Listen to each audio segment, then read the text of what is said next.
Bienvenidos a nuestro tercer video de redacción de artículos científicos en enfermería. En este video te vamos a mostrar los resultados de un trabajo de investigación.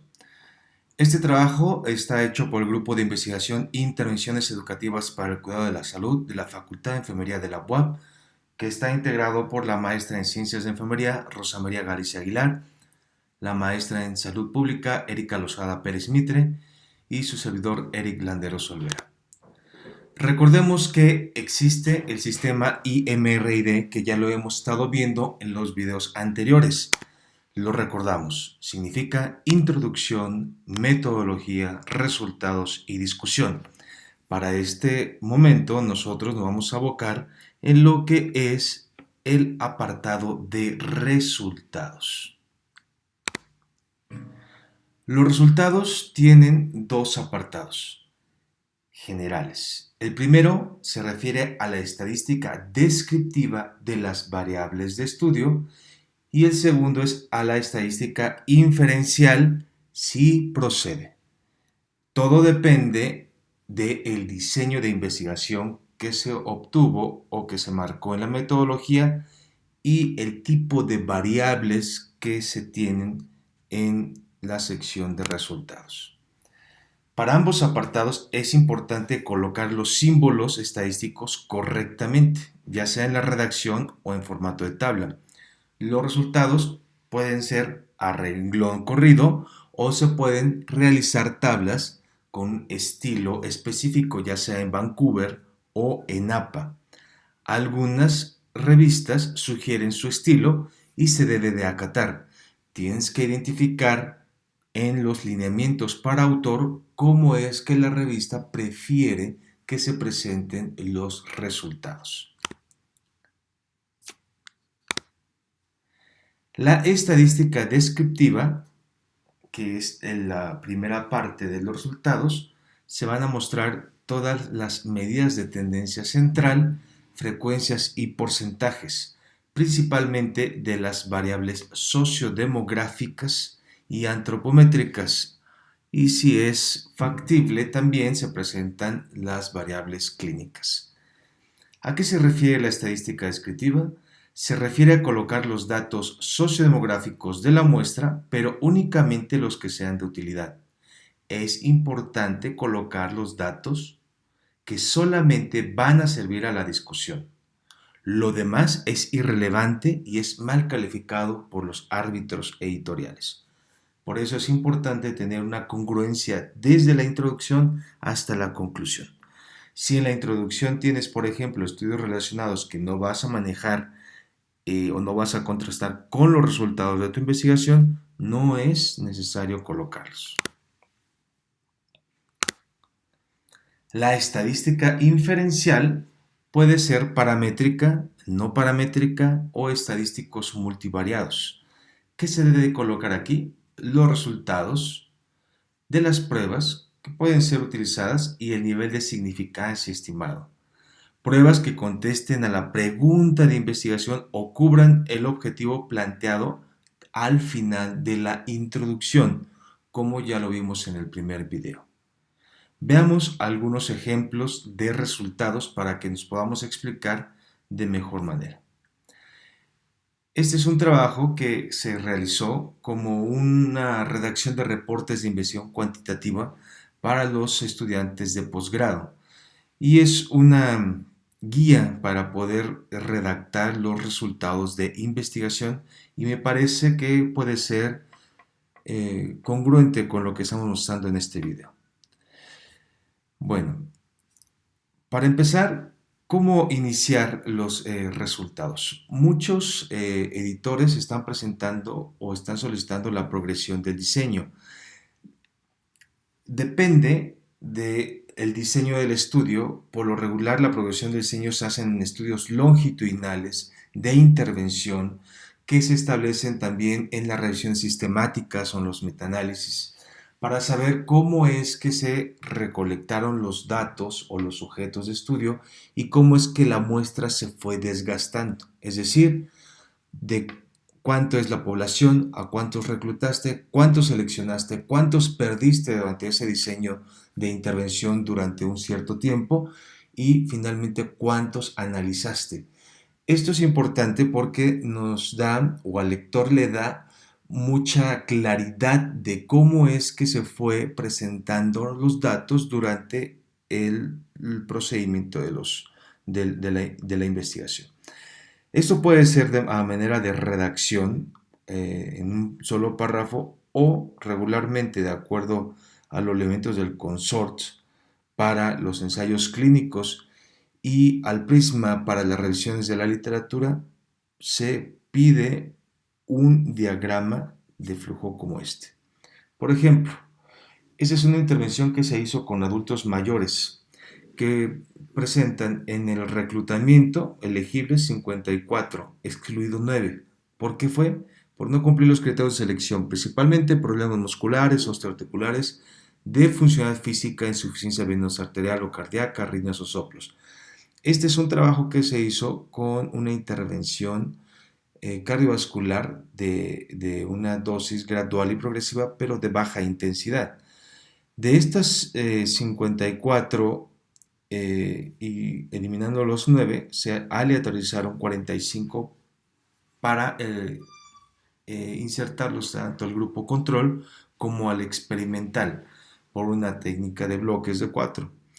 Esta asignación fue la que se le dio seguimiento o las intervenciones por 9 semanas.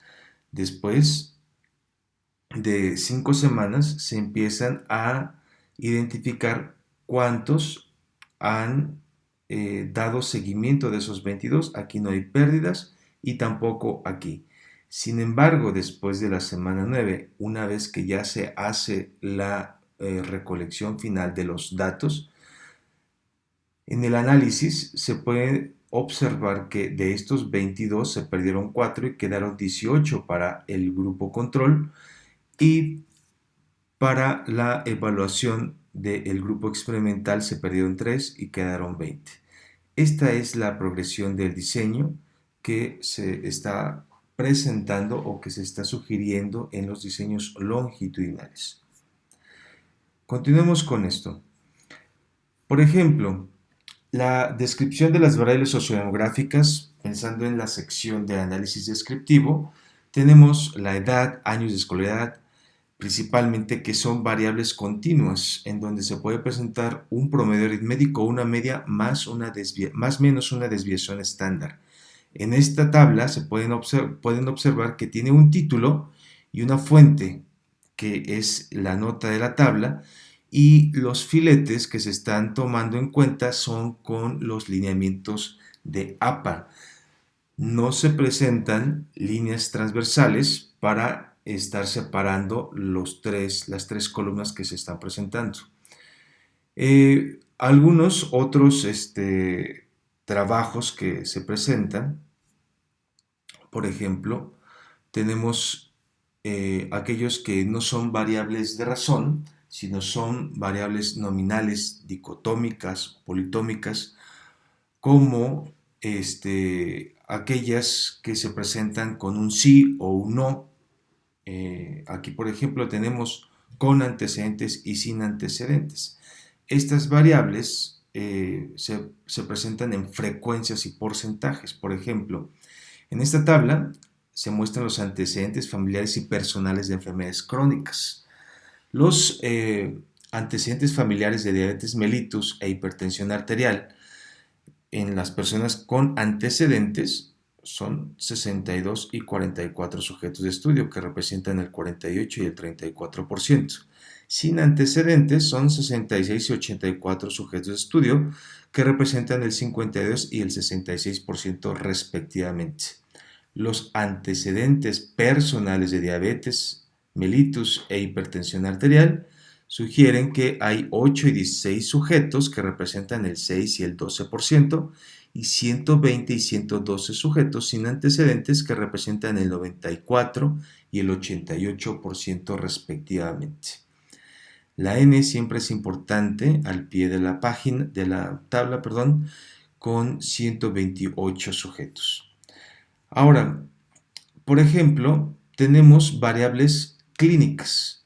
Estas variables clínicas, eh, partiendo de el razonamiento de que son variables de razón, es decir, son variables continuas que parten de cero, siempre son positivas. Por lo tanto, podemos sacar medidas de tendencia central. Lo ideal siempre es tomar en cuenta el promedio aritmético y la desviación estándar. Por ejemplo, aquí tenemos insulina, glucosa, triglicéridos para dos grupos, el grupo 1 que es el control y el grupo 2 que es el experimental. Para mostrar la media aritmética, este es el símbolo, que es uno de los símbolos que se ha aceptado, y siempre que se muestre un promedio aritmético, siempre como regla, ustedes tienen que poner la desviación estándar juntos, porque son los que están mostrando cómo es que se comportan las variables a través de una curva de dispersión. Tenemos aquí, por ejemplo, tomemos la glucosa.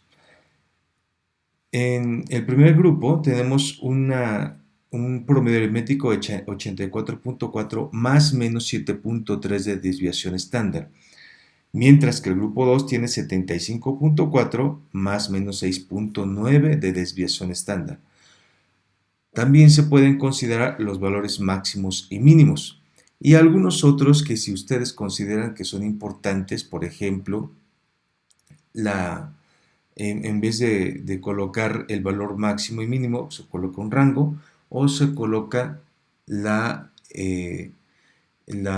mediana y la moda.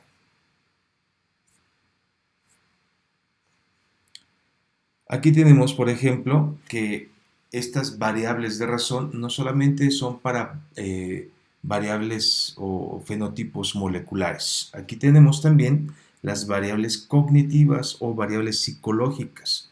Muchos de los trabajos que se presentan en enfermería están tomando o considerando algunas variables cognitivas. Por ejemplo, autoeficacia, autocuidado, depresión o estrés. Esos son algunos de los ejemplos que ya han sido ampliamente publicados, pero se dan cuenta que también es la misma mecánica. Quiero que se que se percaten de cómo es que está construida la tabla. La tabla es en formato APA, está fileteada sin líneas verticales, únicamente las horizontales para que se puedan visualizar de una mejor manera entre uno y otra variable que se presenta con las medidas de tendencia central, en este caso la media y la desviación estándar.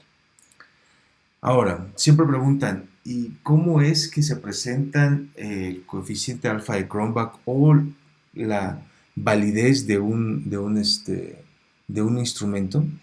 Se puede presentar con esta tabla, pero sinceramente a mí me gusta redactar más el coeficiente alfa de Cronbach en el renglón, en un párrafo. No desperdicio el espacio de colocar las alfas de Cronbach en una tabla, a menos que el diseño del estudio lo amerite, por ejemplo, en lo que son la validez de un instrumento que tiene un alfa general y tiene 4 o 5 dimensiones y que cada una de ellas están colocándose un alfa de Cronbach, entonces sí valdría la pena colocar una tabla. Pero si es uno o dos instrumentos, simplemente tienes que mencionar cuál es el alfa de Cronbach que obtuviste. Por ejemplo, este de capacidades de autocuidado es de 0.84 y de acciones de autocuidado es de 0.78. De manera que esto vendría bien para una tesis, pero no para un trabajo o un artículo de investigación, dado que los manuscritos que son evaluados tienen un límite de gráficos y de tablas, y eso lo tenemos que considerar para colocar la información que sea más productiva o más importante que ustedes consideren se tiene que presentar. La prueba de normalidad, si el diseño lo amerita, lo tienen que colocar. Esta prueba de normalidad es una de las principales para identificar si se cubre o no con el requisito específico para una variable, para seleccionar una variable, perdón, un estadístico paramétrico o no paramétrico. Ya lo hemos visto en alguna de los videos en donde colocamos la prueba de normalidad a través del Kolmogorov-Smirnov. Pero, ¿qué es lo que hacemos? Esta es una tabla en donde se presenta la estadística descriptiva de los índices de las variables de estudio y la prueba de Kolmogorov-Smirnov. Nuevamente, para una tesis estaría muy bien colocar esta tabla porque tenemos espacio, pero para un manuscrito lo que me interesa es saber si se cubre o no con el requisito de una distribución normal para escoger o no un estadístico paramétrico. Y lo que nos interesa solamente son los valores de la P. Por ejemplo, en estas variables de capacidades y acciones de autocuidado, la P es mayor de 0.05. Por lo tanto, estas dos variables presentan una curva de distribución normal en sus datos. No tendría que hacer una tabla para esto, tendría que hacer una redacción. Y eso es lo que más conviene al investigador para que no le rechacen su artículo por no cumplir con ciertos criterios de forma. En las pruebas de hipótesis, o lo que nosotros conocemos como las pruebas estadísticas, tenemos lo siguiente: ya sea una T, una correlación, una ANOVA, una Udemy-Whitley, una regresión lineal simple, una chi cuadrada, una T Hotelling, lo que ustedes quieran, se tiene que presentar principalmente si se cubren o no los supuestos para utilizar ese estadístico, principalmente el de normalidad. Se consideran los grados de libertad. Recuerden que los grados de libertad se calculan con la muestra menos un sujeto de estudio, o sea, n-1. Se tiene que colocar el valor obtenido del estadístico y al final la probabilidad asociada al estadístico de P. Por ejemplo, si tenemos una T de student, podemos colocarlo así: T y entre paréntesis los grados de libertad, que es 28, igual a 17.86. P menor a 0.002. Omitan el 0 a la izquierda, que eso es incorrecto. Para ser más específicos, relaciona con este mismo ejemplo. Colocamos aquí, por ejemplo, la T, que son los 28 grados, se presenta. Los 28 son los grados de libertad. Este es el resultado y esta es la probabilidad estadística. Esto es lo único que tienen que colocar de una T de student. Para algunos editores es importante que se coloque los intervalos de confianza a 95%, porque estos nos denotan si el estadístico es estadísticamente significativo o no, sin necesidad de estar identificando el valor de P. Por ejemplo, tenemos aquí: para concluir sobre la hipótesis 2, que estableció que las capacidades de autocuidado en adultos con obesidad difiere de las capacidades de autocuidado en adultos sin obesidad, se aplicó el estadístico T de Student para muestras independientes. El resultado muestra que las medias de los dos grupos no difieren significativamente. T, entre paréntesis, 126 igual a menos 0.92, P igual a 0.35. Es importante que para este test student, entre paréntesis, se coloquen los promedios aritméticos del primer grupo con obesidad, 53.8, y el segundo grupo sin obesidad, 55.7. En función de estos resultados, la hipótesis se rechaza. ¿Qué es lo que le falta a este ejemplo? La desviación estándar. Recuerden que siempre que se presenta un promedio aritmético, se tiene que colocar la desviación estándar o la desviación típica.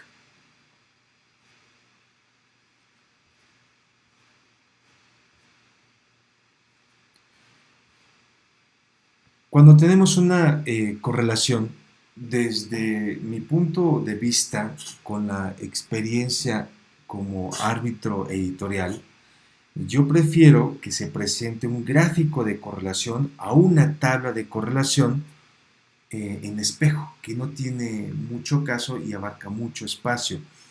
Pero esto depende también del número de variables que se esté correlacionando.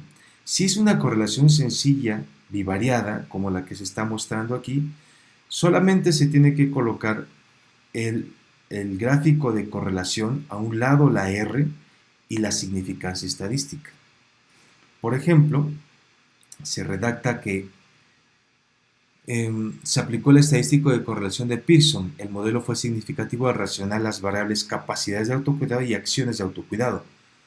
Se observó que tiene una correlación grande o fuerte, que es una R igual a 0.805, con una P igual a 0.00, por lo que la hipótesis se sustentó o se probó y se muestra el gráfico. Ahora, si estás mostrando una correlación, es posible que tengas que mostrar una regresión lineal. Nosotros queremos identificar que de esta regresión lineal podemos obtener una R cuadrada. Se encontró que el modelo fue significativo, F igual a 4,195, cierras paréntesis, igual a 4.308, P igual a 0.002, R cuadrada ajustada igual a 0.062, por lo que la hipótesis se sustenta. Esto es lo que se tiene que presentar de una regresión lineal simple.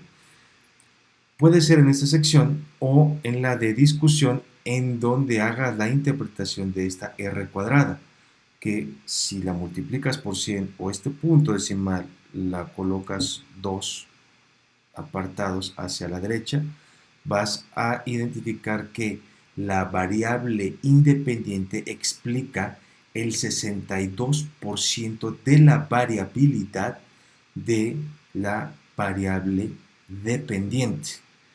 Y esto es lo que se está mostrando en este gráfico de dispersión, pero ya es con la interpretación que estés realizando.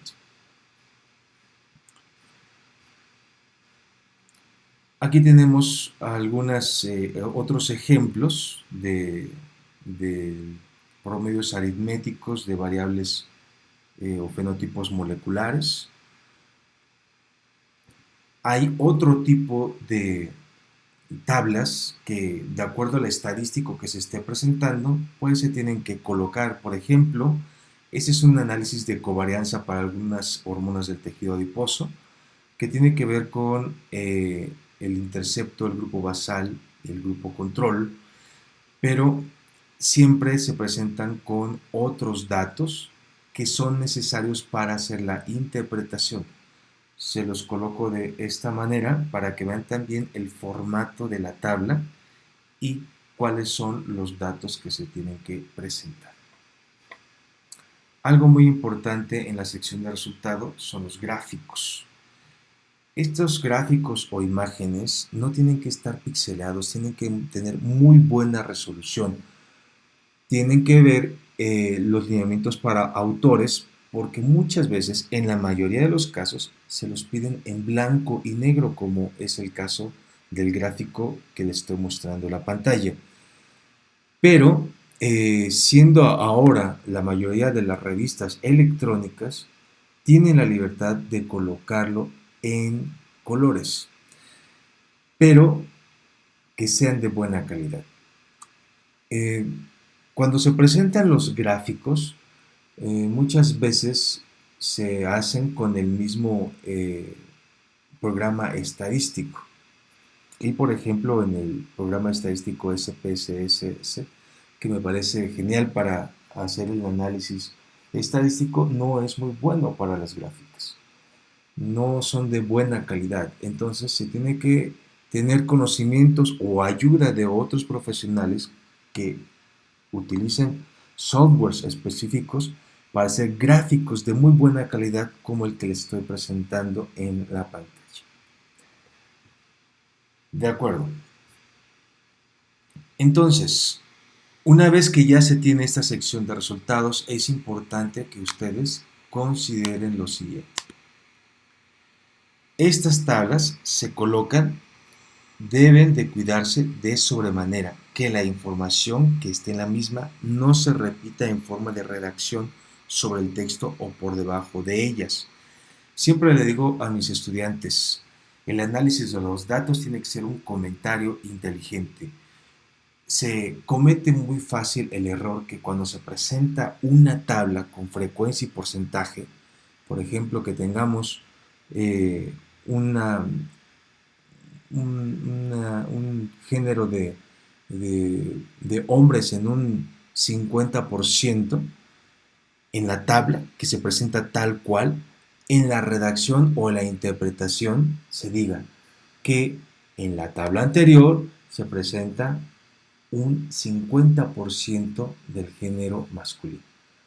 Esto es repetitivo y redundante.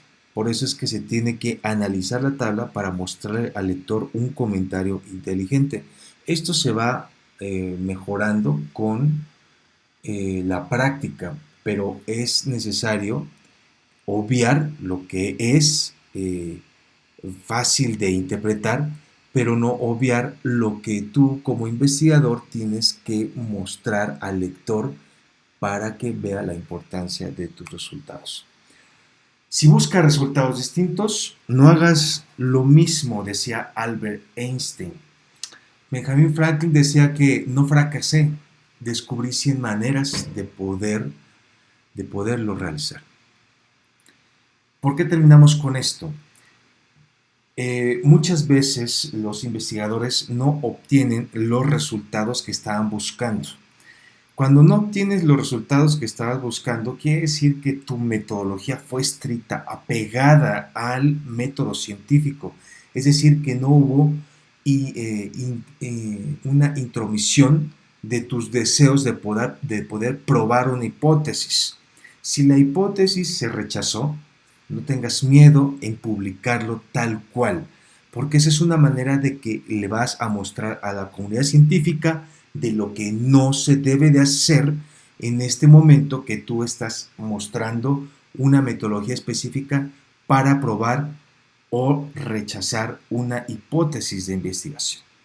Entonces, tú vas a estar ajustado a una línea de investigación y tu práctica te va a llevar a mejorar cada vez más los procedimientos técnicos metodológicos, porque también te vas a basar en lo que está publicado en la evidencia científica para mejorar tu metodología y poder encontrar resultados que puedan probar las hipótesis. Entonces, si buscas resultados distintos, no hagas siempre lo mismo.